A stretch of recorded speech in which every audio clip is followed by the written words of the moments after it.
Kisah ini terjadi sangat lama sekali. Kisah tentang seorang raja manusia yang membuka gate penghubung dunia tempat ia hidup dengan dunia lain. Setelah kejadian itu, orang-orang melarikan diri dalam ketakutan.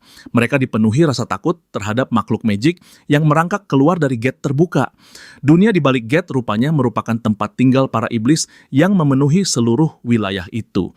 Iblis tak terhitung jumlah terus berkeliaran dan dunia yang sebelumnya tenang serta damai berubah menjadi kacau. Banyak orang tewas, sementara tanah di bawah kaki mereka berubah merah. Raja manusia mulai berdoa kepada God. Ia memohon agar God menurunkan kekuatan untuk menghancurkan makhluk iblis tersebut. Lalu cahaya menyilaukan jatuh dari langit. Monster yang berada di bawah cahaya itu lenyap menjadi asap hitam. Sebagian orang menerima tanda khusus dan memperoleh skill magic yang memungkinkan mereka melawan monster mengerikan. Orang lain menyebut mereka sebagai penyihir, lalu mulai menghormati para penyihir itu. Kedamaian pun kembali menguasai tanah mereka. Namun pertanyaan masih tersisa. Benarkah sosok yang mengabulkan permintaan sang raja adalah God? Suara meriah terdengar dari istana. Banyak orang berkumpul di sana untuk menghadiri pesta dansa. Gadis cantik itu berkata dengan manja bahwa ia kira akan ada para penyihir di tempat ini. Kalau sejak awal tahu hanya bangsawan yang hadir, ia tidak akan datang. Pelayan memanggil gadis itu dengan nama Miss Seren, lalu berkata bahwa ada rumor tentang kemungkinan kemunculan penyihir gelap. Seren berkata kalau begitu, ia hanya akan menyanyikan satu lagu lalu langsung pergi. Pelayan mengingatkan bahwa alarm telah dikeluarkan di hutan Lupin karena kemunculan monster dan karavan yang melewati hutan itu mengalami kerusakan parah. Seren merasa kesal karena setelah kejadian seperti itu, para bangsawan masih bisa merayakan pesta dengan tenang. Ia berpikir bahwa ia ingin bertemu penyihir gelap. Para penonton menunggu penampilan penyanyi Seren dengan penuh antusias. Banyak dari mereka pernah mendengar bahwa Seren memiliki suara yang benar-benar seperti malaikat. Seren menatap wajah para penonton dengan terkejut. Ia bahkan belum mulai bernyanyi, tetapi rasa ngeri sudah terlihat jelas di wajah mereka. Monster muncul di jendela aula di belakang Seren, dan para penonton langsung melarikan diri karena takut. Seren menatap monster yang mendekat dengan takjub. Ia tidak mengerti makhluk apa yang sedang dilihat. Sosok orang asing tiba-tiba muncul di depan Seren. Pria itu melindungi Seren dari serangan memakai tubuh sendiri, lalu menerjang para monster. Orang asing itu adalah pemuda tampan berpakaian hitam. Para monster terus berusaha masuk ke aula melalui jendela, tetapi semuanya dihancurkan oleh pemuda berpakaian hitam. Darah monster muncrat ke segala arah dan mengenai wajah Seren. Pelayan berlari menghampiri Seren, lalu bertanya, apakah keadaan gadis itu baik-baik saja? Seren berkata pria itu pasti berasal dari Opian, penyihir gelap yang sama. Ia memberitahu pelayan bahwa pria itu adalah penyihir gelap. Pelayan berusaha menenangkan Seren dan berkata bahwa gadis itu harus dibawa ke tempat aman lebih dulu. Orang-orang terkejut setelah mendengar tentang penyihir gelap. Seseorang berkata bahwa pria itu adalah selebritas dari tempat bernama Opian. Konon pada hari itu ia menyelamatkan banyak nyawa. Penyihir gelap melihat Seren lalu mendekat. Ia bertanya apakah Seren terluka. Seren menjawab bahwa keadaan dirinya baik-baik saja. Penyihir gelap berkata bahwa ia senang mendengarnya. Lalu meskipun sekarang bukan waktu yang tepat, ia bertanya apakah boleh meminta bantuan. Seren menjawab tentu saja, ia akan melakukan apapun. Penyihir gelap berkata kalau begitu, mungkin ia bisa mendapatkan tanda tangan Seren. Ia menyerahkan selembar kertas dan pena kepada Seren, lalu meminta tanda tangan serta nama gadis itu. Penyihir gelap berjalan menyusuri koridor. Orang-orang di sekitar berbisik dengan terkejut saat melihatnya, lalu mencoba berbicara dengan pria itu. Pada saat yang sama, penyihir gelap sendiri tidak bisa menghilangkan pikiran betapa ia membenci tempat yang dipenuhi banyak orang. Karena alasan itulah ia tidak ingin muncul di sini dengan seragam seperti ini. Tiba-tiba, suara seorang wanita memanggil pria itu dengan menyebut nama, Blow. Wanita itu adalah gadis cantik bernama Ren yang bertanya apa yang ia lakukan di gate utama pada jam seperti ini. Ia datang untuk menyerahkan laporan misi kepada Master. Penyihir gelap menjawab benar, lalu menambahkan bahwa pekerjaan itu sama sekali tidak menyenangkan. Ren berkata ia senang karena Blow akhirnya berhasil datang. Blow melihat beberapa dokumen di tangan Ren lalu bertanya, apa semua berkas itu? Ren menjawab tidak ada yang istimewa, lalu buru-buru pergi sambil berkata bahwa Master berada di ruang kerja. Ia juga menyarankan agar mereka makan siang bersama nanti. Saat pergi, Ren menjatuhkan beberapa dokumen. Blow memungut kertas itu dan memanggil Ren, tetapi pandangan pria itu tiba-tiba berhenti pada isi lembar kertas. Isi dokumen tersebut adalah iklan mencolok tentang jasa penyihir hitam. Ren tampak ngeri karena Blow melihat tulisan di sana, dan pria itu bertanya, apakah ini perbuatan Master? Ren berkata bahwa hal itu seharusnya tetap menjadi rahasia. Ia mencoba membela diri dengan mengatakan bahwa dirinya benar-benar menolak, tetapi Master sudah memutuskan. Ren ingin mengatakan sesuatu lagi, tetapi Blow sudah pergi. Pria di ruang kerja berdiri menghadap jendela. Ia sedang menikmati minuman di tengah cuaca bagus ketika penyihir gelap tiba-tiba menerobos masuk ke ruang kerja. Pria itu kesal karena ada orang membuka pintu seolah ingin merobohkan engsel, lalu selembar kertas dilemparkan tepat ke wajahnya. Blow bertanya apa maksud semua ini sambil merujuk pada dokumen tersebut.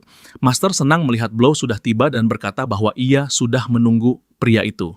Penyihir gelap merasa kesal. Ia menunjuk kertas tadi dan menuntut penjelasan. Master dengan cepat merobek lembaran itu menjadi potongan kecil. Lalu dengan wajah polos, Master berkata bahwa ia bahkan tidak tahu apa yang ingin Blow tunjukkan. Blow marah dan berkata bahwa akhir-akhir ini tidak ada satu tempat pun yang memberinya ketenangan. Kemanapun ia muncul, kerumunan langsung mengepung. Pertama, Master meminta ia datang dalam wujud seperti ini, lalu melakukan hal serupa.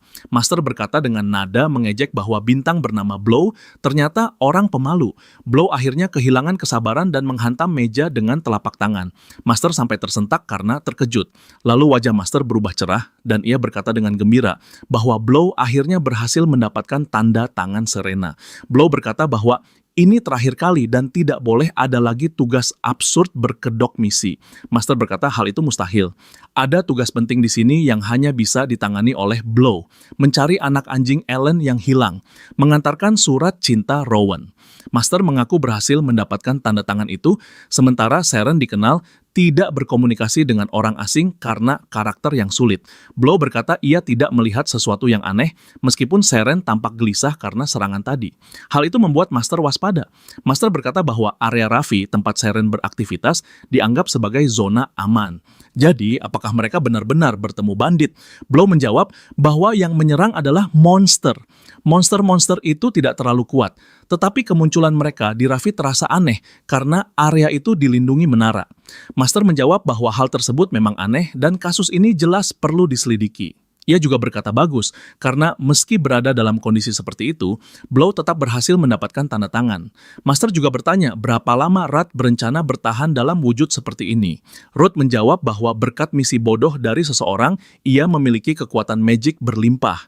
Dulu ia pernah diberi nama Blow, Awaken Release. Master memperhatikan bahwa Rudd sudah banyak berkembang sejak pertemuan terakhir mereka. Rudd tertawa sebagai balasan, seolah berkata, benarkah begitu? Rudd berkata karena ia sudah membawa tanda tangan, sekarang Master harus memberinya misi yang normal. Master berkata sejak hari itu, para penyihir terus mengawasi Rudd dan Sheik dari asosiasi sangat aktif mencari pria itu. Master menambahkan bahwa situasi akan segera menjadi jauh lebih berbahaya dan hal ini membuatnya khawatir. Rudd bertanya apakah ucapan itu benar-benar keluar dari pria yang menciptakan semua ini, lalu menunjukkan selebaran iklan penyihir gelap. Setelah itu, Rudd berkata cukup bercandanya. Apakah Master akan memberinya misi baru atau tidak? Master menjawab bahwa ada urusan besar. Sebuah lelang tempat barang langka dan unik dijual diadakan setahun sekali. Kali ini muncul informasi bahwa Magic Stone dengan nama terukir di atasnya akan dilelang. Dengan kata lain, benda itu adalah Magic Stone kelas tertinggi. Master berkata masalahnya, penyihir lain juga mengetahui keberadaan stone tersebut. Jadi, misi ini bisa menjadi cukup menyenangkan. Master menatap satu dokumen dan berpikir bahwa ia tidak pernah berhasil menunjukkan dokumen itu kepada Rudd. Rudd mungkin akan mengamuk karena hal tersebut. Dokumen itu adalah surat penerimaan Ruda Christie yang berusia 15 tahun ke sekolah Magic Helio. Kali ini banyak orang berkumpul untuk menghadiri lelang. Pembawa acara mengumumkan bahwa momen yang mereka semua tunggu akhirnya tiba. Lelang dimulai. Ren berkata bahwa ada sangat banyak orang di sini. Apakah Magic Stone bernama Jantung Syajar benar-benar sehebat itu? Rudd menjawab bahwa sekarang sangat sulit menemukan Magic Stone kelas tinggi. Ren memperhatikan ada banyak magician di tempat ini lalu bertanya pelan apakah Dark Mage benar-benar yakin bisa menangani keadaan.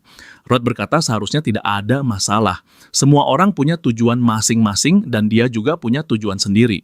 Rudd bertanya dalam hati, bagian mana dari semua ini yang dianggap lucu oleh Master? Dia teringat saat bertanya kepada Master tentang misi kali ini. Master menjawab bahwa seseorang yang pernah memberi luka mendalam kepada klien mereka akan muncul di auction. Jadi, dia sedang mencari pembawa balas dendam. Seorang magician keji telah menghancurkan hidup klien mereka sepenuhnya, dan klien itu menginginkan pembalasan yang pantas. Master berkata bahwa dia sudah mencari informasi, lalu mengetahui bahwa magician itu adalah villain tipikal yang memanfaatkan dan menipu orang lemah. Dia menyerahkan selembar kertas kepada Rudd. Di kertas itu tertulis bahwa Dan Marshall dengan magical name Cloak adalah mage rank ketiga yang sebelumnya pernah dipenjara, tetapi hanya mendapat peringatan lalu dibebaskan. Rudd berharap Master tidak sedang menyuruh dia membunuh orang itu. Master menjawab bahwa Dan tidak boleh dibiarkan mati begitu saja, karena auction akan menampilkan Magic Stone tingkat tinggi, banyak orang akan berkumpul di sana. Di tengah kerumunan seperti itu, Rudd harus menemukan Dan lebih dulu, lalu menangkap pria itu.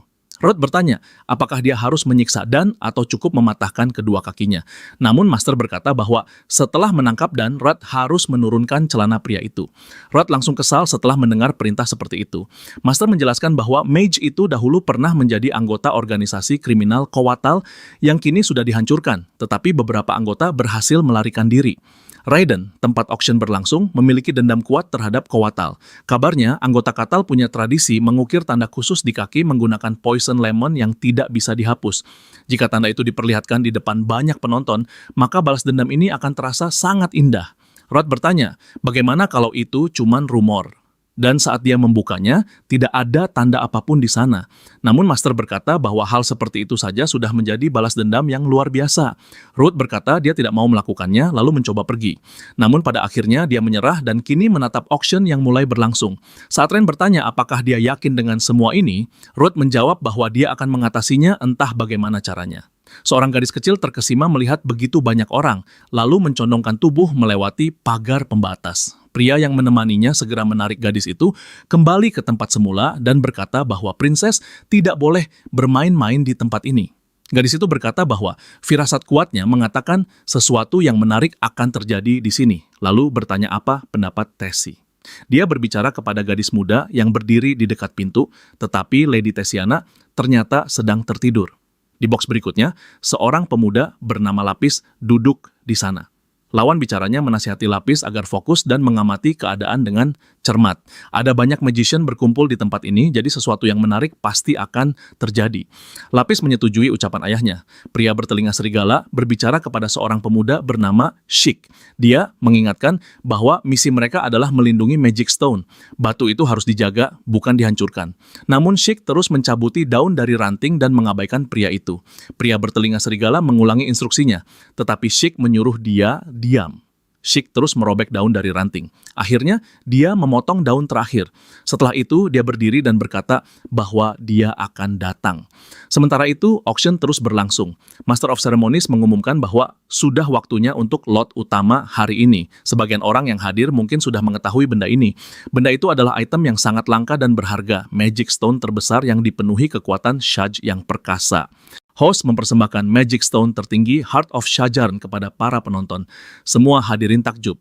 Manajer memperhatikan cahaya, menyilaukan serta kekuatan besar dari batu itu, lalu menyatakan bahwa mereka memiliki kesempatan untuk menjadi pemiliknya.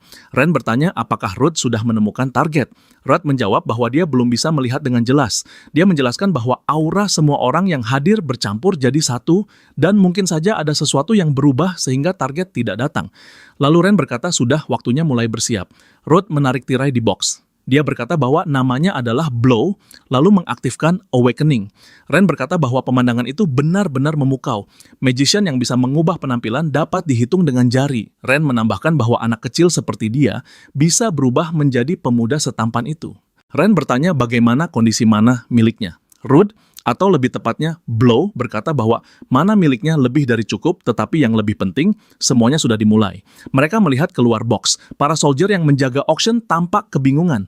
Seorang pria tak dikenal menodongkan blade ke leher Steward, lalu berteriak agar semua orang mundur. Dia dan rekannya menatap Magic Stone. Mereka menyatakan bahwa Heart of Shajarn sekarang menjadi milik mereka.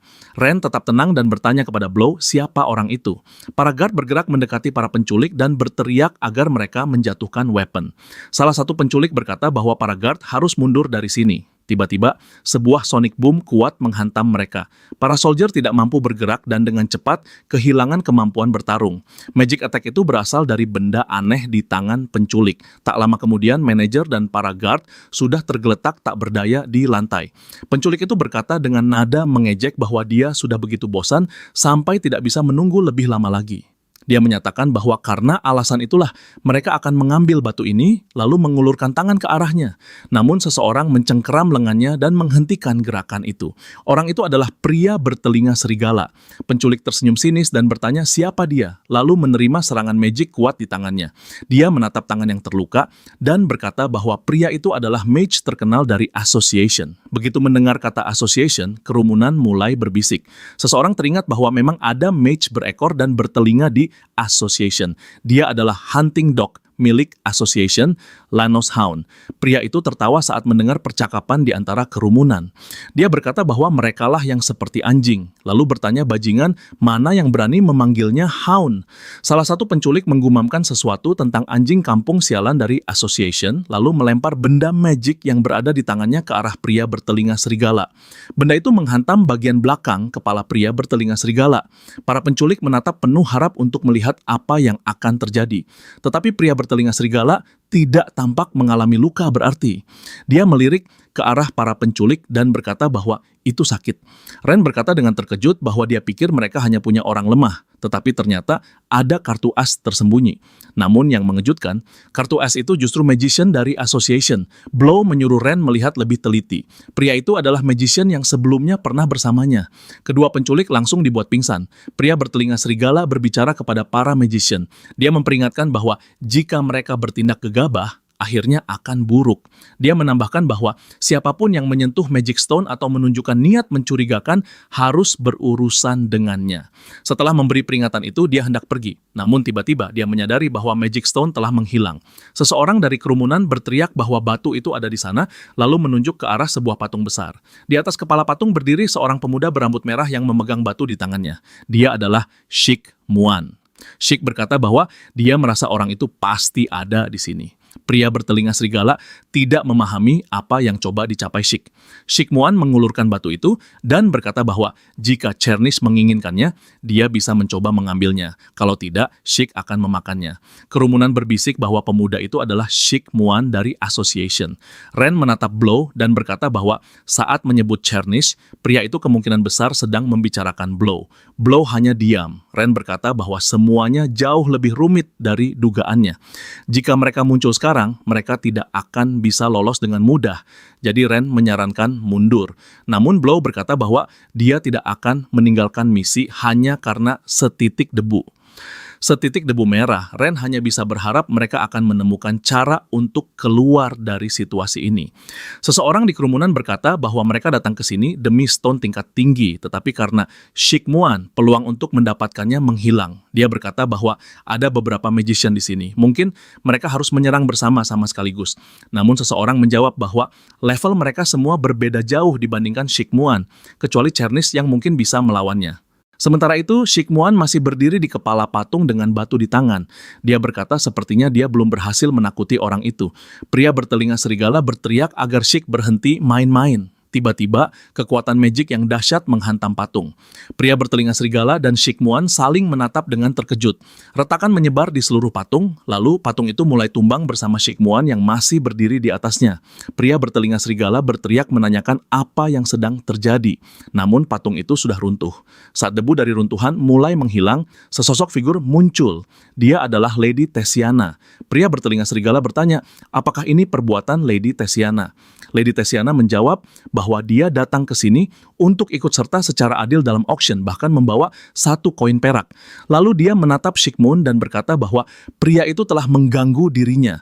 Namun Sheik Muan membantah, mengatakan justru wanita itu yang menghalangi, lalu menyebut Tessiana sebagai wanita gila. Ren berkata bahwa wanita bermata biru ini muncul entah dari mana. Namun berkat kehadiran wanita itu, masalah ini menjadi semakin panjang dan mereka mendapatkan kesempatan. Tessiana bertanya kepada Blow apakah hal itu benar. Blow menjawab iya. Tiba-tiba, Blow menyadari ada seorang pria berdiri di tengah kerumunan, tepat di sebelah seorang wanita. Anting terlihat di telinga dan bibir pria itu. Inilah target perburuan mereka. Blow berkata bahwa akhirnya dia menemukan targetnya. Suara pertarungan terdengar dari gedung auction. Lady Tessiana sedang melawan Shikmun. Gadis bermata biru itu terlihat sangat serius dan terus menyerang lawan tanpa henti. Namun Shikmun juga tidak berniat menyerah. Dia berhasil menahan semua serangan lawan. Shikmun bertanya kenapa orang yang tidak tahu tempat berani maju ke depan. Tessiana menjawab bahwa pria itu tidak akan bisa membuat emosi dirinya meledak, lalu terus menekan lawan. Namun kemudian Shikmun melancarkan serangan balik dan melempar gadis itu jauh ke bawah. Tessiana menghantam lantai dengan suara ledakan besar. Publik menyaksikan pertarungan yang berlangsung dengan penuh takjub. Dari balik kepulan debu, siluet seorang gadis yang bangkit mulai terlihat. Dia berkata bahwa nama dirinya adalah Tessiana. Shikmun memperhatikan gadis itu dengan saksama. Tessiana menggunakan awakening. Shikmun bertanya, apakah gadis itu benar-benar berpikir sesuatu akan berubah hanya karena sudah awaken. Tessiana menjawab bahwa pria itu sebaiknya bersiap lalu kembali menerjang ke arah Shikmun. Sang putri berteriak bahwa Tessie telah awaken dan pemandangan ini tampaknya akan menjadi sesuatu yang menakjubkan. Namun pengawal menjawab bahwa mereka harus kembali mengingat perilaku Tessiana yang seharusnya menemani mereka. Dia menambahkan bahwa mereka datang ke sini secara diam-diam dan dia akan berada dalam masalah besar jika sesuatu terjadi pada sang putri. Pelayan mengatakan bahwa mereka harus pergi sebelum keadaan menjadi lebih buruk lalu mencoba membawa sang putri menjauh. Situasi di tengah kerumunan dengan cepat mendekati kepanikan. Terdengar teriakan bahwa orang-orang harus segera mengungsi. Keadaan semakin kacau ketika sebuah Magic Stone jatuh ke tengah kerumunan. Anjing pemburu menerobos kerumunan, mendorong orang-orang ke samping. Dengan kesal, dia berpikir bahwa karena Shikmun memutuskan untuk bertarung, seharusnya pria itu menyerahkan batu tersebut kepadanya lebih dulu. Pada saat yang sama, Blow berjalan melewati kerumunan sambil berusaha tidak menarik perhatian. Dia mengikuti targetnya, pria berbaju ungu. Orang-orang di sekitar fokus pada Magic Stone. Namun bagi Blow, keributan ini adalah kesempatan ideal. Dia memikirkan cara untuk memperlihatkan emblem di kaki pria itu tanpa menimbulkan kecurigaan. Melepas celana orang lain jelas bukan ide bagus. Saat Blow sedang berpikir, seorang pria di sebelahnya berteriak menanyakan di mana Magic Stone berada dan siapa yang telah mengambil batu itu. Blow mendekati pria itu dan berkata bahwa dia melihat batu tersebut diambil oleh seorang pria berpakaian ungu. Dia menunjuk ke arah pria yang sedang dikejar, lalu berkata, sepertinya pria itu menyembunyikan batu di dalam celana. Pria tadi langsung berlari ke arah lelaki berbaju ungu, mencengkeramnya, dan menuntut agar Magic Stone dikembalikan. Blow berpikir bahwa rencananya berhasil, namun pria itu terluka di lengan dan terlempar ke samping. Pria berbaju ungu mencabut pedang lalu bertanya bagaimana mereka bisa tahu padahal dia hampir berhasil mengambil batu itu. Blow berpikir bahwa pria itu jelas orang yang mengambil Magic Stone. Pria berbaju ungu menyatakan bahwa karena batu itu sudah berada di tangannya, dia pasti tidak akan menyerahkannya. Dia berkata bahwa namanya adalah Cloak, lalu menggunakan awakening. Cloak menambahkan bahwa Magic Stone ada padanya, dan dia akan membunuh siapapun yang berani mengambil batu itu. Kerumunan mundur ketakutan. Namun kemudian seorang pria muncul entah dari mana dan menghadang jalan Cloak. Pria itu adalah Blow. Blow menerjang ke arah pria berbaju ungu. Dengan beberapa pukulan, dia berhasil melucuti senjata musuh. Sebuah tombak muncul di tangan Blow, lalu dia mengarahkannya ke wajah Cloak. Shikmun memperhatikan kejadian itu dengan saksama, begitu pula Lady Tessiana. Mereka berdua langsung berlari menuju tempat pertarungan. Cloak tergeletak di lantai. Seseorang di kerumunan berseru bahwa itu adalah Dark Magic. Lalu terungkap bahwa Cloak adalah Dark Magician. Cloak berteriak bahwa Magic Stone adalah miliknya dan dia tidak akan memberikannya kepada siapapun. Blow bertanya kenapa Cloak berpikir batu itu adalah miliknya. Dia juga berkata bahwa dia tidak tertarik pada Magic Stone. Blow membutuhkan sesuatu yang lain, lalu menatap Cloak dengan tajam. Tiba-tiba, sebuah serangan diarahkan kepada Blow. Dia menangkis pedang yang melesat ke arahnya. Blow memperhatikan saat musuh baru mendekat. Mendadak, sebuah tangan mencengkeram pakaian Blow. Orang itu adalah Shikmun yang menyapa dengan sebutan Blackie. Gelombang kejut dari benturan mereka menyebar ke seluruh aula. Kerumunan mulai berhamburan dalam ketakutan. Lady Tessiana sedang memulihkan diri setelah pertarungan. Dia berkata bahwa serangan tadi cukup menyakitkan. Selain itu, dia juga kehilangan pedang. Tessiana menenangkan diri lalu berkata bahwa lain kali dia tidak akan kalah. Cloak berusaha sekuat tenaga untuk melarikan diri. Kerumunan mengejarnya sambil berteriak bahwa pria itu membawa Magic Stone. Cloak sangat marah. Berani sekali serangga-serangga sialan ini mengganggunya. Orang lemah seharusnya menyingkir. Namun salah satu penonton berhasil menyusul Clock dan bertanya, apakah dia benar-benar berpikir semua orang di sini lemah? Penonton itu menghantam Clock dengan keras. Mereka pun terlibat dalam pertarungan dan kerumunan mulai berkumpul di sekitar mereka. Lapis menyaksikan pertarungan antara Dark Mage dan Sheik Moon. Dia berpikir bahwa jika keadaan terus seperti ini, bangunan akan runtuh. Lapis ingin menoleh kepada ayahnya, tetapi pria itu tidak ada di sana. Dia bertanya kepada Runa di mana ayahnya berada, dan Runa menjawab bahwa yang mulia sudah pergi lebih dulu. Lapis berpikir bahwa pergi sekarang adalah pilihan paling aman, tetapi dia sangat ingin melihat pertarungan para magician kuat. Sementara itu, Ren sangat khawatir bagaimana semua ini bisa berakhir seperti ini. Kehadiran Sheik Moon dan Association adalah kesalahan perhitungan mereka. Selain itu, Ren juga tidak membawa Magic Crystal untuk mengisi kembali kekuatan. Ren berpikir bahwa semakin lama dia menunda, semakin besar kerugian bagi Blow. Jadi apa yang harus dia lakukan? Sheik Moon dan Blow berdiri berhadapan. Blow berkata bahwa dia tidak berniat melawan Sheik Moon. Sheik Moon menjawab, oh benarkah? Blow menyatakan bahwa dia tidak membutuhkan Magic Stone dan bukankah tujuan Sheik Moon adalah melindungi batu itu sampai akhir auction? Setidaknya itulah yang dikatakan rekan Sheik Moon. Blow menyatakan bahwa karena itu akan lebih baik jika mereka masing-masing mengurus urusan sendiri. Dia juga menambahkan bahwa Magic Rune milik Sheik Moon terlihat bodoh, lalu menyarankan agar pria itu menghapusnya. Sheik Moon menyatakan bahwa dia tidak peduli apakah Blow membutuhkan Magic Stone atau tidak. Dia juga tidak peduli apakah Blow tahu seberapa lama dia mencari pria itu sejak hari itu. Opian menyembunyikan Blow seolah-olah pria itu adalah semacam harta karun. Namun Sheik Moon mengambil tugas dan mission apapun jika ada peluang untuk bertemu dengan Blow. Blow berpikir bahwa akhir-akhir ini dia sibuk dengan hal lain, seperti mendapatkan tanda tangan atau menurunkan celana. Sheik Moon menyatakan bahwa sekarang Blow berada tepat di depan matanya, lalu menerjang ke arah Blow. Mereka kembali bertabrakan. Sheik Moon berkata bahwa dia ingin Blow memperlihatkan hal itu sekali lagi. Momen yang membuat bulu kuduknya berdiri. Pecahan kaca berjatuhan dari langit-langit. Seseorang berteriak bahwa bangunan mulai runtuh. Anjing pemburu Lacoste berjalan menuju tempat pertarungan mereka. Apakah Sheik Moon benar-benar akan menghancurkan semua yang ada di sini sampai rata dengan tanah? Pria itu terlalu bersemangat dengan semua yang sedang terjadi.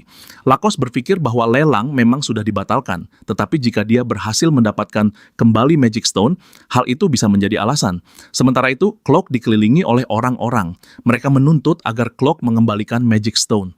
Clock mencoba menerobos dan melawan balik dengan serangan magic. Pria yang sebelumnya diajak bicara oleh Blow berteriak bahwa Clock menyimpan Magic Stone di celana. Clock mencoba menjelaskan bahwa semua itu benar-benar omong kosong, tetapi kerumunan bergerak ke arahnya dengan mengancam. Dia berteriak bahwa hal itu tidak benar dan mereka tidak boleh mendekat. Blow berkata bahwa tempat ini semakin berbahaya dan mereka sebaiknya segera pergi. Gadis-gadis itu mengikuti saran Blow. Blow berpikir bahwa semacam omong kosong sedang terjadi di sini. Kenapa dia harus membuang magic power untuk pertarungan tanpa arti? Dia teringat bahwa sejak hari itu Master hanya memberinya mission aneh. Mungkinkah semua itu karena pria tadi? Hampir seluruh publik sudah meninggalkan gedung auction. Meskipun mission ini bisa dibilang hampir gagal, Blow tetap harus memastikan apakah tanda itu benar-benar ada. Sheik Moon berkata bahwa karena Dark Mage tidak berniat bertarung, dia harus menyerahkan orang itu kepadanya. Terlalu banyak gangguan di sini. Saat dia melewati sampah-sampah ini, seseorang pasti harus berubah pikiran. Tiba-tiba, suara mengancam terdengar dari atas. Di bawah pengaruh Magic Rune, atap bangunan mulai runtuh. Clock melihat bahwa langit-langit tidak bisa lagi bertahan. Dia berteriak kepada orang-orang yang mengejarnya bahwa mereka sebaiknya melihat ke atas. Clock berpikir bahwa jika terus berlari, dia masih punya kesempatan. Namun kemudian Blow menjatuhkan pria itu dengan pukulan magic dan memberitahu sisa penonton bahwa sudah waktunya mereka pergi. Hidup jauh lebih berharga daripada Magic Crystal, jadi lebih baik semua orang meninggalkan tempat ini. Blow berkata bangunan itu bisa runtuh kapan saja. Lacoste berteriak kepada Sheik Moon agar segera berhenti. Masih ada orang di sini. Apa dia benar-benar akan membunuh semua orang di tempat ini? Ren berpikir dengan kesal bahwa sekarang keadaan di sini benar-benar kacau. Dia memutuskan untuk segera menemukan Blow, lalu menggunakan teleportation scroll agar bisa keluar dari tempat ini. Ren merasa sedikit tidak tenang dengan apa yang sedang terjadi. Dark Mage berdiri di depan Clock yang terjatuh. Pria itu berkata bahwa ternyata Dark Mage itu adalah orang yang mengusir orang-orang dari sini agar bisa mengantongi Magic Stone untuk diri sendiri. Blow menanggapi dengan mengatakan bahwa semua orang selalu menilai orang lain berdasarkan diri masing-masing. Blow bertanya kepada Clock of Kata, apakah dia adalah orangnya. Clock berkata bahwa ucapan itu omong kosong dan dia tidak ada hubungan dengan Katal. Blow berkata bahwa seharusnya ada tanda di kaki Clock dan pria itu masih berusaha mencari nafkah dengan cara apapun di Raiden. Blow menambahkan bahwa dilihat dari reaksi Clock, dugaan itu benar, tetapi dia tetap harus memeriksa semuanya sendiri. Clock berteriak agar Blow berhenti. Dia berkata akan memberikan Magic Stone, lalu menyerahkan benda itu kepada Blow. Namun kemudian pukulan magic yang kuat menghantam Clock. Suara seseorang berkata bahwa dia sudah mengatakan tidak tertarik pada Magic Stone. Jadi apa gunanya berurusan dengan sampah seperti ini? Apa kesenangan dari semua ini? Shikmuan berdiri di depan Blow sambil memegang Magic Stone di tangan. Blow menyarankan untuk mencoba bicara lebih dulu, tetapi Shikmuan tetap bersikeras dan langsung menerjang. Dia mencengkeram kaki Blow dan melemparkan pria itu jauh ke samping. Shikmuan mengajak Blow bermain dengannya. Blow mendarat di dekat sana. Dia berpikir pria ini terlalu serius. Sepertinya pertarungan tidak bisa dihindari. Kedua lawan mulai bersiap untuk menyerang. Tiba-tiba Blow merasa magic yang sudah dia kumpulkan menghilang. Shikmuan juga menyadari ada sesuatu yang salah. Lacoste berlari mendekati mereka dan melihat sekeliling dengan terkejut. Magic Circle aneh muncul di lantai aula. Para penonton di aula mulai panik. Tidak ada yang mengerti kenapa Magic Circle muncul di sini. Beberapa kristal aneh muncul di dalam circle, lalu monster mulai merangkak keluar dari sana. Kerumunan mulai berpencar ketakutan. Runa mengikuti tuan muda miliknya. Lapis bertanya dari mana monster-monster ini berasal, dan Runa menjawab bahwa mereka merangkak keluar dari Magic Circle. Monster mulai menyerang orang-orang. Lapis meminta Runa memberikan pedang kepadanya. Dia berkata bahwa skill miliknya mungkin tentu saja tidak cukup. Namun lebih baik bertarung daripada hanya berdiri di sini seperti orang bodoh. Lapis berdiri di depan orang-orang yang diserang monster dan menyuruh mereka tidak perlu khawatir. Namun kemudian Lapis terlempar jauh ke samping akibat pukulan kuat dari monster. Runa bergegas menolong dan berhasil menangkap tuan muda itu tepat waktu. Runa mendarat lembut bersama Lapis di lantai. Dia bertanya-tanya monster macam apa yang muncul tadi. Ubur-ubur, buruk rupa, atau gurita raksasa. Runa memanggil busur magic dan membidik monster itu. Lacoste berteriak, apa tadi itu? Apa ini benar-benar summoning circle? Lacoste menatap Dark Mage dengan terkejut dan berkata bahwa sepertinya memang begitu. Blow bertanya, apakah ada magician yang bisa memanggil monster? Lacoste menjawab bahwa dia belum pernah mendengar hal semacam itu. Dark Mage berkata bahwa memanggil begitu banyak monster, terutama di tempat seperti ini, terlihat sangat aneh. Ren berlari mendekati mereka dan Blow bertanya kenapa dia belum pergi. Ren marah dan menyatakan bahwa dia tidak akan pergi sendirian seperti pengecut. Lacoste melihat Ren dan bertanya-tanya siapa gadis ini. Tampaknya rekan Blow dari Opian meskipun Ren tidak terlihat seperti magician. Lacoste memanggil Shikmuan. Shikmuan langsung muncul bersama batu-batu yang jatuh dari langit-langit. Lacoste bertanya apa yang terjadi pada Magic Stone. Shikmuan berkata bahwa batu itu sudah tidak ada. Benda itu menghilang. Ren memberitahu Blow bahwa mereka harus keluar dari tempat gila ini dan dia akan menggunakan teleportation scroll untuk melakukannya. Blow hendak membantah, tetapi Shikmuan menyatakan bahwa dia tidak akan membiarkan Blow pergi. Shikmuan berteriak bahwa tidak ada seorang pun yang memberinya hak semacam itu, lalu menyerang Blow. Ren kesal melihat apa yang dia lakukan dalam situasi seperti ini, lalu meminta Lacoste menghentikan rekannya. Blow tiba-tiba berkata bahwa magic belum menghilang. Tampaknya kejadian tadi hanya berlangsung sementara. Dia bertanya kepada Shikmuan apakah pria itu merasakan sesuatu yang aneh. Shikmuan menjawab bahwa dia juga menyadari hilangnya magic dan tidak mengira hal itu adalah perbuatan Blow. Ada sesuatu yang salah, terlebih lagi monster sudah muncul. Blow berkata bahwa sekarang bukan waktu yang tepat bagi mereka untuk bertarung. Namun Shikmuan menjawab bahwa dia tidak peduli, lalu kembali menerjang Blow. Dia mengarahkan serangan magic yang kuat kepada Blow. Ren ketakutan. Namun, Lacoste berdiri di depan Dark Mage dan menerima serangan itu sendiri. Dia menyuruh Shikmuan untuk tenang. Pria yang terlalu keras kepala memang benar-benar menyebalkan. Ren menyatakan bahwa karena semua keributan ini, Tower of Mages akan berdatangan ke sini seperti lalat. padahal mereka sudah sepakat untuk berusaha menghindari mereka. Blow berkata bahwa Lacoste menerima serangan itu dengan sangat mudah. Jadi mereka sebaiknya pergi saja. Namun Shikmuan tidak akan membiarkan Blow pergi begitu saja. Dia memberitahu Lacoste bahwa dia tidak akan mengampuni siapapun yang menghalangi jalan. Blow bertanya-tanya apakah pria ini serius. Ren mengingatkan mereka bahwa jika Mauge dari tower sampai tiba, biaya yang harus ditanggung akan sangat besar, jadi mereka harus segera pergi. Blow berteriak kepada Ren bahwa ada bahaya di belakang. Ren berbalik dan melihat Lapis dengan pedang di tangan. Lapis menyerang monster yang diam-diam mendekat dari belakang Ren. Lapis bertanya apakah Ren baik-baik saja. Ren menatap Lapis dengan terkejut. Dia berpikir seharusnya dialah yang bertanya apakah Lapis baik-baik saja. Runa bertanya apakah dia harus membantu Tuan Muda. Sementara itu, Lapis kembali terpental akibat pukulan monster. Blow membunuh monster itu dengan satu pukulan dan bertanya keadaan Ren. Dia berkata bahwa itu hanyalah monster level rendah tanpa core maupun kecerdasan. Runa mendekati Lapis dan bertanya apakah dia baik-baik saja. Lapis melihat Ren dan Blow lalu berkata bahwa pria ini adalah Dark Mage, sedangkan pria di sana adalah Shikmuan. Mereka adalah magician terkuat. Blow melihat clock yang terbaring di antara bebatuan. Dia berpikir belum selesai melakukan konfirmasi. Ren berteriak agar Blow melupakan misi sialan itu. Dia merasa hari ini akan menjadi hari buruk setelah tidur yang buruk semalam. Untung dia membawa scroll call itu. Blow berkata akan lebih baik jika Ren pergi lebih dulu. Tetapi Ren bertanya dengan kesal, apakah Blow benar-benar ingin menurunkan celana? Lapis dan Runa tertegun saat mendengar percakapan mereka tentang celana. Blow berkata bahwa masih ada monster dan orang-orang di sini, tetapi Ren menjawab bahwa Tower akan menangani semua ini. Semua itu sepenuhnya tugas mereka. Ren memanggil Lapis dan berkata bahwa meskipun akan berlebihan jika mengatakan bahwa Lapis sangat membantu mereka, apakah dia dan Runa tidak ingin pergi bersama mereka? Lapis memikirkannya, lalu Ren berkata kalau dia tidak mau, tetapi Lapis langsung setuju dan berkata bahwa mereka akan sangat berterima kasih atas bantuan itu. Lacoste berkata kepalanya terasa seperti mau pecah dan berpikir dia mulai terkena migrain hanya karena membayangkan harus menulis laporan tentang kejadian ini.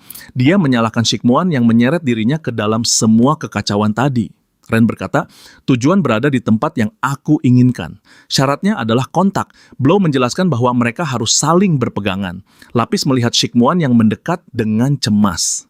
Shikmuan bertanya, kenapa Blow melarikan diri dan kemana perginya bajingan yang sebelumnya begitu percaya diri itu. Lapis menatap Shikmuan dengan khawatir dan memberitahu Blow bahwa Mauge itu menatapnya seperti ingin membunuh mereka semua.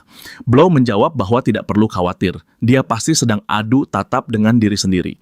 Blow mendesak Ren agar cepat, tetapi Ren meminta agar dia tidak mengganggu karena dia perlu berkonsentrasi. Shikmuan berteriak, apakah Blow benar-benar berpikir dia akan membiarkannya pergi semudah itu. Sialan Cernish, tiba-tiba Magic Circle di langit-langit bangunan mulai bersinar ganas. Lacoste berteriak, apapun itu. Lapis berkata bahwa ini sama seperti tadi. Blow kembali mendesak Ren. Ren berkonsentrasi dan akhirnya mengaktifkan teleport. Ledakan kuat mengguncang bangunan lelang. Sebuah Magic Circle mendarat di telapak tangan seseorang, lalu dihancurkan oleh tangan itu. Seorang pria dengan pupil menyipit dan monster kecil di bahu berkata bahwa pemandangan tadi cukup menarik. Dia bertanya kepada lawan bicaranya, apakah wanita itu setuju dengannya. Teman pria itu, seorang gadis bertanduk kecil yang dia panggil Mistress Ruby Montier, duduk di dekat sana sambil memegang Magic Stone. Ruby berkata tidak ada yang menarik di sini sampai harus membuat pertunjukan sebesar itu demi hal sepele seperti ini, lalu dia menghancurkan Magic Stone di tangan. Ruby Montier berkata dengan hina bahwa manusia adalah makhluk tidak berharga. Kantor Master di Opian. Master berkata bahwa bangunan lelang hancur, Magic Stone hilang, dan monster tak dikenal muncul. Dia menambahkan bahwa pemandangan itu benar-benar lucu, lalu tertawa. Ren berkata bahwa Master mengirim mereka untuk melepas celana Mauge dan mereka malah terlibat dalam masalah seperti ini. Semua itu pasti benar-benar lucu. Sang Master berkata bahwa dia masih lega karena mereka berdua kembali dengan selamat. Kalau saja dia tahu Shikmuan akan berada di sana, dia tidak akan pernah mengirim mereka ke tempat itu. Dia heran kenapa pria itu begitu terobsesi pada Blow. Sepertinya bukan hanya karena keinginan untuk bertarung, namun keluarga itu memang selalu agak gila. Ren terkejut saat mendengar bahwa keluarga itu terlibat. Sang master berkata bahwa seiring waktu, minat pria itu akan menghilang. Jadi untuk saat ini, mereka harus menghindarinya, meski terasa tidak adil. Dia menambahkan bahwa ada sesuatu yang janggal dalam kasus ini, dan dia mulai curiga saat mendengar tentang batu magic tingkat tinggi di pelelangan. Pemanggilan monster secara massal serta hilangnya kekuatan magic juga tidak bisa diabaikan. Ren berkata bahwa insiden ini akan menimbulkan keributan besar di Association dan Tower. Sang master juga bertanya, kemana Rod pergi setelah melempar laporan yang belum selesai itu ke meja kerja. Saat ini Red sedang duduk di kedai dan membaca sebuah buku. Dia berkata bahwa sesuai dugaan, tidak ada catatan tentang pemanggilan monster. Lalu seorang anak laki-laki kecil menghampiri dengan membawa cangkir dan berkata bahwa minuman sudah siap. Nama anak itu Ben, dan dia mudah dikenali karena rambut hijau miliknya.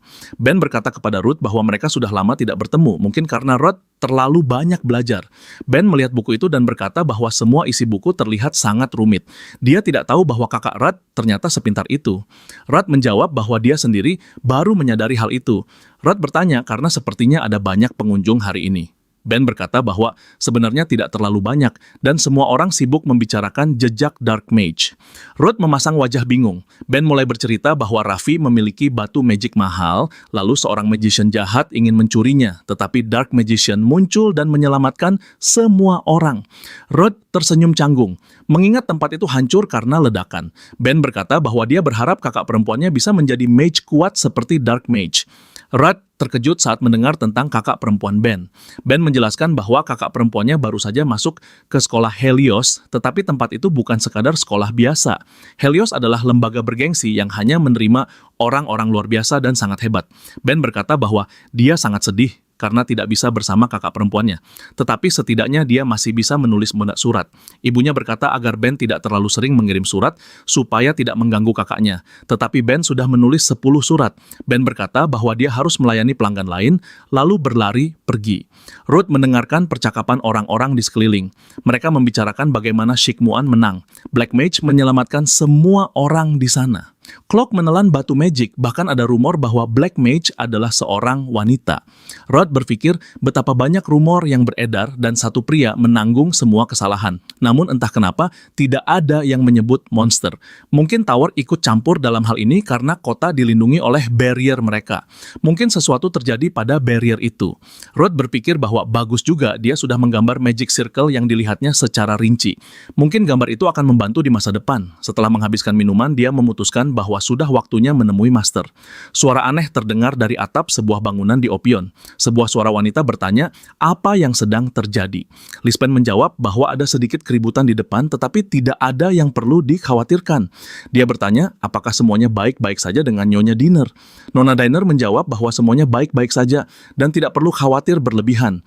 Dia menambahkan bahwa jika dirinya bisa berguna bagi anak itu, dia akan melakukan apapun agar hal itu terjadi. Ruth berjalan di jalan sambil melihat selembar kertas yang dia pegang.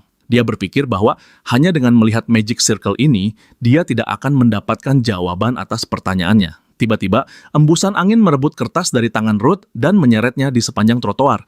Ruth langsung mengejar kertas itu. Dia berpikir samar sejauh apa kertas itu akan terbang. Seorang pemuda berteriak agar mereka segera mengembalikan barang miliknya. Pemimpin kelompok orang mencurigakan itu berkata bahwa dia hanya memungut tas yang dibuang. Pemuda itu mencoba menjelaskan bahwa dia hanya meletakkan tas itu sebentar. Tetapi sang pemimpin langsung mencengkeram kerahnya. Pemimpin itu berkata bahwa dia mungkin akan mempertimbangkan jika pemuda itu memohon, tetapi pemuda itu malah berteriak. Dia menyuruh pemuda itu berpikir baik-baik apakah dia akan mati lebih dulu atau para penjaga akan datang berlari. Lalu selembar kertas menghantam wajah sang pemimpin dan dia melemparnya dengan kesal. Pemimpin itu menambahkan bahwa bagaimanapun juga tas itu sekarang menjadi miliknya dan pemuda itu sebaiknya cepat pergi dari sini. Sambil mengambil kertas tersebut, Ruth berkata dengan sedih bahwa kertasnya kotor. Tas yang menjadi bahan perdebatan tadi sudah tergantung di lengan Ruth. Sang pemimpin berteriak kesal, bertanya, anak macam apa ini? Sementara itu, Ruth mengembalikan tas kepada pemiliknya. Para bandit berteriak agar Ruth mengembalikan tas itu, tetapi Ruth berkata bahwa dia juga memungutnya. Lalu dengan sopan, meminta mereka pergi. Pemuda itu segera berlari menjauh sambil membawa tasnya. Sang pemimpin berkata dengan nada mengancam bahwa karena bocah kecil ini sudah merusak semuanya, dia perlu diberi pelajaran besar. Dia memerintahkan memerintahkan anak buahnya untuk memblokir jalan keluar. Ruth menilai bahwa dia sedang menghadapi mage tipe power kelas rendah yang lemah. Sang pemimpin berkata bahwa Ruth tampaknya belum memahami cara dunia ini bekerja, jadi dia harus diberi pelajaran besar. Ruth memutuskan bahwa membuat masalah tidak sepadan dan lebih baik kabur saja. Dia melesat maju, lalu di bawah tatapan terkejut para bandit, dia melompat dari atap. Pada saat yang sama, sebuah kereta sedang lewat di bawah. Nyonya Diner mendengar suara dari atas. Ternyata Ruth mendarat tepat di atap kereta miliknya. Ruth berpikir dengan lega bahwa kereta itu cukup kokoh. Dia melompat turun ke tanah dan berlari. Orang-orang yang mengawal kereta menatapnya dengan terkejut. Salah satu penunggang berteriak menanyakan apa itu dan memanggil Sir Lispen. Ruth mendengar seseorang menyuruhnya tetap diam, lalu merasakan bilah pedang di lehernya. Dia berpikir bahwa pria ini cukup cepat. Sir Lispen bertanya, apakah Ruth tahu kereta siapa yang baru saja dia injak? Ruth menjawab bahwa dia tidak tahu. Dia membungkuk dengan sopan dan berkata bahwa dia memohon maaf. Dia tidak bisa membayangkan bahwa ada bangsawan yang sedang naik di dalam kereta itu. Walaupun ada keadaan yang tidak bisa dihindari, dia tetap tidak seharusnya melakukan hal itu. Dan dia benar-benar meminta maaf atas ketidaknyamanan yang ditimbulkan. Mulai sekarang dia akan berhati-hati, jadi bisakah mereka memaafkannya sekali ini saja? Sedikit terkejut, Sir Lispen menjawab, baiklah. Ruth kembali berterima kasih dan berlari pergi. Salah satu pengawal tertawa dan mengatakan betapa tulusnya permintaan maaf Ruth, lalu bertanya kepada Lispen kenapa dia mengangkat pedang kepada seorang anak. Lispen bertanya balik, apakah dia benar-benar mengira anak itu hanya anak biasa. Ruth mendarat dengan sempurna meski jatuh dari ketinggian seperti itu. Hal itu tidak bisa dianggap sebagai kemampuan anak biasa. Lawan bicaranya berkata bahwa Lispen sendiri belum pernah ikut berburu monster kelas menengah. Anak itu tampaknya memiliki masa depan yang menjanjikan. Mungkin mereka sebaiknya mengambil kesempatan dan menjadikan dia murid. Nyonya Diner memperhatikan percakapan mereka dengan saksama. Dia menyadari bahwa anak itu tampak kuat dan pintar. Rekan Lispen berkata bahwa karena sang lady juga berpikir begitu, mungkin mereka sebaiknya membawa anak itu kemari dan merekrutnya ke dalam skuad mereka. Namun, di bawah tatapan tegas Lispen, dia akhirnya diam. Sir Lispen berharap Nona Diner tidak terluka akibat benturan tadi. Nona Diner berkata bahwa dia baik-baik saja, tetapi karena mereka sudah dekat dengan tujuan dan cuaca sedang bagus, dia ingin berjalan sedikit. Sir Lispen menjawab bahwa semua sesuai keinginan sang lady, lalu mereka melanjutkan perjalanan dengan berjalan kaki. Ruth yang sedang mengamati mereka berpikir bahwa lady itu memang benar-benar seorang bangsawan, dan pria yang bersamanya juga cukup mampu. Bagaimanapun, baguslah pria itu membiarkannya pergi begitu saja. Ruth berpikir bahwa keberuntungan akhir-akhir ini tidak berpihak kepadanya, dan bagaimanapun juga, dia tidak akan bertemu mereka lagi. Nyonya Diner duduk di sofa sambil tersenyum manis. Sir Lispen dan rekannya berdiri di belakangnya. Mereka berada di kantor master, sementara sang master sendiri dan Ruth duduk di hadapan mereka. Ruth berkata bahwa mungkin dia sebaiknya pergi, tetapi sang master menghentikannya dan berkata bahwa dia harus tetap tinggal dan mendengarkan. Nyonya Diner bertanya, apakah ini anak yang sama? Sang master menjawab bahwa meski terlihat kecil dan tidak mencolok, Ruth adalah salah satu talenta terbesar Opion. Nona Diner berkata bahwa karena dia berasal dari Opion, berarti dia pasti magician resmi. Sang master menjelaskan bahwa meski Ruth baru saja menjadi mage tingkat ke-7, dia adalah yang terbaik di antara teman sebayanya. Pasti ada banyak bakat tersembunyi di Opion. Bahkan di jalan ada rumor tentang Dark Mage. Mereka berkata bahwa Dark Mage memiliki bakat luar biasa. Karena dia sudah berada di sini, dia ingin bertemu dengan sosok yang menjadi pusat rumor itu. Sang master berkata sambil tersenyum manis bahwa dia minta maaf, tetapi Dark Mage saat ini sedang menjalankan mission. Nyonya Diner berkata bahwa kalau memang begitu, tidak ada yang bisa dilakukan. Ia menyadari bahwa pembicaraan sudah sedikit menyimpang dari tugas utama, lalu memberitahu Ruth bahwa mereka akan bertemu lagi. Master dan Ruth menatap wanita itu dengan bingung. Nyonya Diner menjelaskan bahwa Ruth memang belum pernah melihat dirinya, tetapi dialah pemilik kereta yang pernah ditimpa oleh Ruth. Menanggapi pertanyaan Master, Ruth menjawab bahwa kejadian itu hanya kebetulan. Nyonya Diner berkata bahwa mungkin saja kejadian tadi adalah takdir. Ia memberitahu Master Opian bahwa anak ini bisa dipercaya sepenuhnya. Master menjawab bahwa ia berterima kasih kepada Duchess Artian atas kepercayaan yang diberikan kepadanya. Ternyata Nyonya Diner adalah seorang Duchess. Rudd berpikir bahwa ia memang sudah menduga wanita itu adalah bangsawan, tetapi sama sekali tidak menyangka kalau status wanita itu adalah Duchess. Duchess Artian berkata bahwa sudah waktunya membahas urusan utama. Karena ia sudah memberitahu Master Oppian tentang masalah ini, mungkin Rudd juga sudah mengetahuinya. Alasan ia datang langsung ke tempat ini adalah karena putra keduanya yang saat ini berada di Helios. Master berkata, jadi rupanya Anda ingin memberitahu kami tentang tuan muda kedua, Duchess. Duchess membenarkan bahwa putra keduanya sedang mengalami kesulitan di sekolah. Ia memberi instruksi kepada pengawal kedua, Fran. Fran meletakkan setumpuk dokumen, lalu menjelaskan bahwa dokumen itu berisi informasi tentang Helios, daftar murid, serta laporan mengenai situasi saat ini. Rudd berpikir bahwa hari ini ia sudah mendengar tentang Helios. Duchess berkata bahwa putranya baru masuk Helios 1 bulan lalu, dan ia tidak tahu apa yang sudah terjadi, tetapi sekarang anak itu dipanggil monster di sana. Master terkejut. Siapa yang berani memperlakukan tuan muda kedua Artian seperti itu? Duchess menjawab bahwa putranya bukan satu-satunya bangsawan di sana, dan setelah masuk sekolah, campur tangan dari luar terhadap urusan sekolah dilarang. Ia menambahkan bahwa anak itu sangat sensitif. Sejak kecil, seluruh kasih sayang dan perhatian telah direbut oleh kakak laki-lakinya. Anak itu tumbuh dalam kesepian dan menjadi tertutup. Bahkan dirinya sendiri tidak bisa memberikan perhatian yang pantas untuk anak itu. Putranya menjadi begitu rapuh sampai tidak mampu mengungkapkan rasa sakit yang selama ini disembunyikan. Duchess berkata bahwa ia tidak ingin anak itu terluka lagi. Dan yang lebih penting, ia tidak bisa membiarkan anggota keluarga mereka diperlakukan seperti itu di tempat tersebut. Duchess berkata bahwa tugas mereka sangat sederhana. Bantu anak itu mulai menjalani kehidupan sekolah yang damai di tempat ia dipanggil monster. Lindungi dia. Setelah Duchess meninggalkan mereka, Rudd berkata bahwa ia sedang menunggu penjelasan. Ia menjelaskan bahwa yang dimaksud adalah situasi konyol dan tidak masuk akal ini.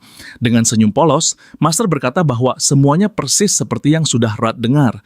Duchess telah mengajukan permintaan dan Rudd akan bertanggung jawab untuk menyelesaikan misi itu. Rudd berkata bahwa Master pasti sedang bercanda.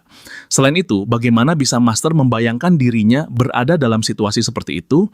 Master menjawab bahwa ia tidak mungkin mengatakan bahwa Rudd adalah dark magician mereka. Ia menambahkan bahwa Rudd tidak perlu khawatir. Helios memang sekolah elit, tetapi semua murid di sana masih belum awaken. Rudd bertanya, apakah Master belum menerima laporan tentang misi Ren yang gagal dan bahwa mereka perlu menyelidiki apa yang terjadi di sana. Master berkata bahwa ia sendiri yang akan menangani masalah itu, sementara Rudd harus mengurus misi ini. Lalu Master menyerahkan sebuah dokumen kepadanya. Dokumen itu adalah surat penerimaan Ruda Christie di sekolah Magic Helios. Rudd berkata bahwa ini pasti lelucon. Master berusaha menjelaskan semuanya, tetapi Rudd langsung mengembalikan surat itu. Rudd berkata bahwa hubungan mereka sudah berakhir. Terima kasih banyak atas semuanya, senang bisa bekerja bersama mereka, tetapi mulai sekarang ia akan meninggalkan Oppian. Master berteriak bahwa ia sudah melakukan begitu banyak hal untuk Rudd.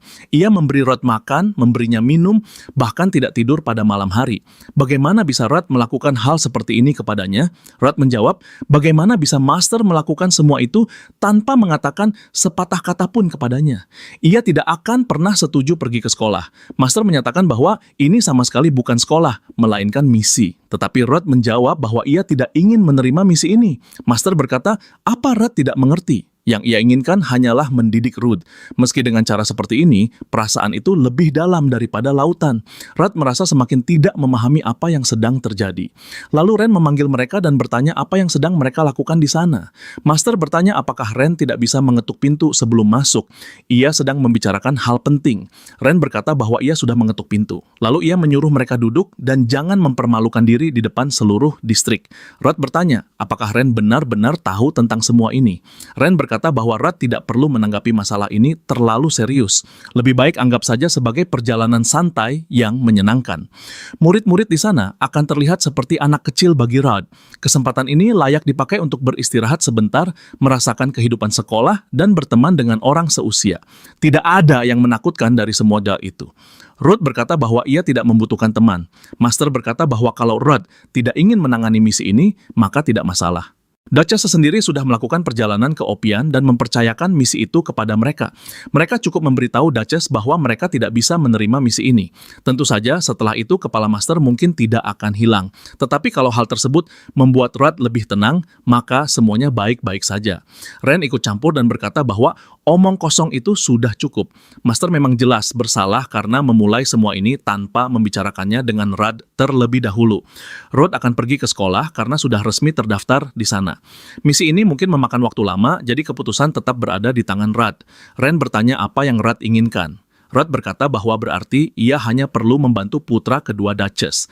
Ren dan Master menatap Rudd dengan tidak percaya. Master menjawab bahwa benar begitu, dan misi itu tidak akan terlalu sulit. Ren menyatakan bahwa Rudd memang luar biasa. Ia memang mengharapkan hal seperti ini dari bintang Opian mereka. Rudd bertanya, apakah seragam sekolah sudah siap dan apakah ia harus mulai berkemas, meski dalam hati ia berpikir mungkin sebaiknya menolak saja. Master menjelaskan bahwa ia memberitahu Duchess kalau Rudd adalah mage level 7, tetapi pihak sekolah tidak tahu bahwa Rudd adalah mage awaken resmi. Artinya, Rudd tidak bisa menjadi blow mereka. Master meyakinkannya bahwa tidak akan ada hal berbahaya di sana, tetapi Rudd hanya perlu berhati-hati terhadap para guru. Bagaimanapun juga, mereka adalah magician resmi. Master juga berkata bahwa misi ini akan menjadi liburan bagi Dark Mage Blow. Namun di saat yang sama, ini akan menjadi misi pertama Ruda Christie. Rudd berpikir bahwa Master memang pandai memainkan kata. Sementara itu, Ren sedang memikirkan pakaian apa yang harus ia berikan kepada Rudd. Di sisi lain, Rudd sedang membaca informasi dan berpikir bagaimana cara membantu anak itu. Sebuah foto pemuda dengan tatapan menyeramkan menarik perhatian Rudd. Rudd berpikir bahwa pemuda itu memang memiliki penampilan yang cukup menakutkan. Ia meletakkan foto itu di atas meja, lalu bertanya, apakah orang ini adalah dalang di balik perundungan terhadap putra kedua Duke? Ren dan Master sempat ragu sebelum menjawab. Lalu Master berkata bahwa sebenarnya pria ini, Lidosis Dian Arten, adalah orang yang diejek dan dipanggil monster, sekaligus tuan muda kedua Artian, di kantor pos Opian. Ben bertanya kepada pegawai mengapa suratnya tidak bisa dikirim. Pegawai itu menjawab bahwa Helios sangat ketat dalam menerima barang dari luar, jadi mereka tidak bisa menerima surat tanpa sertifikat. Pegawai itu juga berkata bahwa kalau kakak perempuan Ben belajar di sana, seharusnya kakaknya memiliki sertifikat dan Ben harus meminta surat tersebut kepada orang tuanya. Ben berkata bahwa ibunya tidak mengizinkan dirinya mengirim surat, lalu bertanya, apakah mereka tidak bisa langsung mengirimkannya saja? Pegawai itu meminta maaf dan berkata bahwa tanpa sertifikat, ia tidak bisa membantu. Ruth tiba-tiba muncul dan mengatakan bahwa ia memiliki sertifikat. Ia meminta agar surat-surat itu dikirim ke Helios bersama barang bawaannya. Ben menatap Ruth dengan terkejut. Ruth meyakinkan Ben bahwa ia bisa mengantarkan surat-surat itu. Sekolah Magic Helios. Hari sekolah pun dimulai. Para murid membicarakan bahwa orang yang sama akan datang hari ini. Ia adalah satu-satunya murid yang lulus ujian masuk dengan predikat kehormatan dan para profesor sempat membuat kehebohan besar karena hal itu. Gadis berambut perak berpikir dengan kesal bahwa tempat ini terlalu berisik. Pelajaran berikutnya sepertinya akan menarik. Murid berambut biru sedang tidur di atas meja dan seseorang berkata bahwa Faris tertidur lagi. Seorang budak gadis menunjukkan perhiasan yang ia beli kepada teman-temannya setelah mendapat izin keluar. Seorang pemuda berambut panjang memasuki ruang kelas. Percakapan di antara para murid langsung berhenti. Murid berambut panjang itu berjalan melintasi kelas, lalu duduk di kursinya. Semua orang memperhatikannya dalam diam. Seseorang berbisik pelan, monster. Gadis berambut perak merasa puas karena akhirnya suasana menjadi sunyi. Murid berambut panjang itu duduk diam di mejanya. Dia adalah Lidosis Dian Arten. Ruth bertanya dengan terkejut. Nilai terbaik dalam ujian masuk dan penyakit kronis, Master dan Ren mengangguk membenarkan. Ruth mengerang. Mereka serius. Bagaimana mungkin ia mendapatkan nilai sempurna dalam ujian yang belum pernah ia lihat sebelumnya? Dan penyakit macam apa itu? Master membanggakan bahwa Ruth adalah orang yang berbakat, lalu berkata bahwa pada akhirnya semuanya entah bagaimana berjalan seperti ini. Ia berkata bahwa sekitar 1 bulan telah berlalu sejak murid baru itu mulai belajar dan undangan untuk Ruda juga datang 1 bulan lalu. Seharusnya Ruth pergi ke sana sejak saat itu, tetapi waktunya belum terlalu tepat dan ia juga belum mengetahuinya. Jadi, dibutuhkan alasan yang masuk akal untuk mengulur waktu.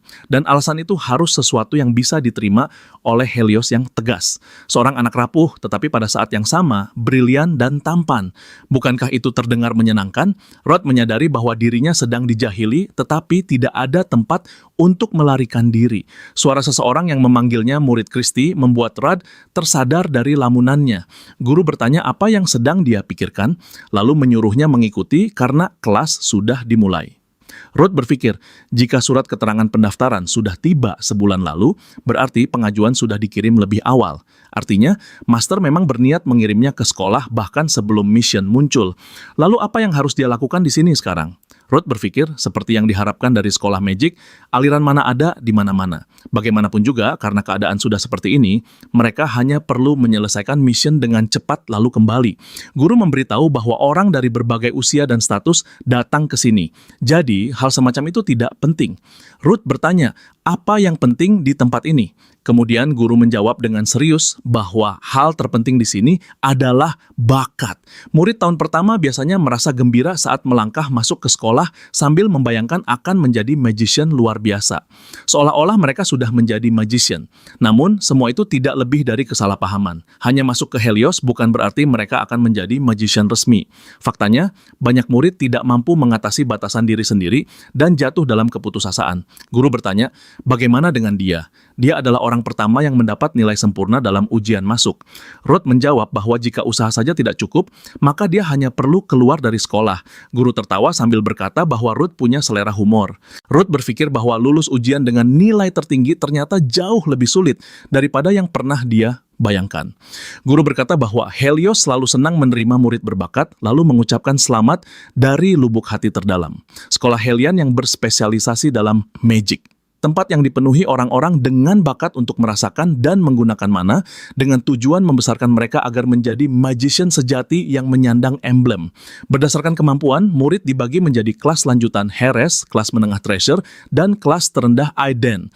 Murid tahun pertama memulai dari Eden dan bisa naik ke grade berikutnya melalui ujian yang diadakan setahun sekali. Guru memperkenalkannya sebagai Rudakisti dan berkata bahwa dia bergabung terlambat di kelas mereka karena masalah kesehatan. Guru meminta para murid tidak menjadikannya orang buangan hanya karena sedikit terlambat dan mencoba bergaul dengan baik. Lalu guru menyuruhnya menyapa yang lain. Ruth memberitahu semua orang bahwa dia berharap bisa bekerja sama dengan mereka. Para murid mulai berbisik sambil membicarakannya. Sementara itu, Ruth melihat ke sekeliling kelas untuk menemukan orang yang membawanya ke sini. Dan akhirnya, dia menemukannya. Ini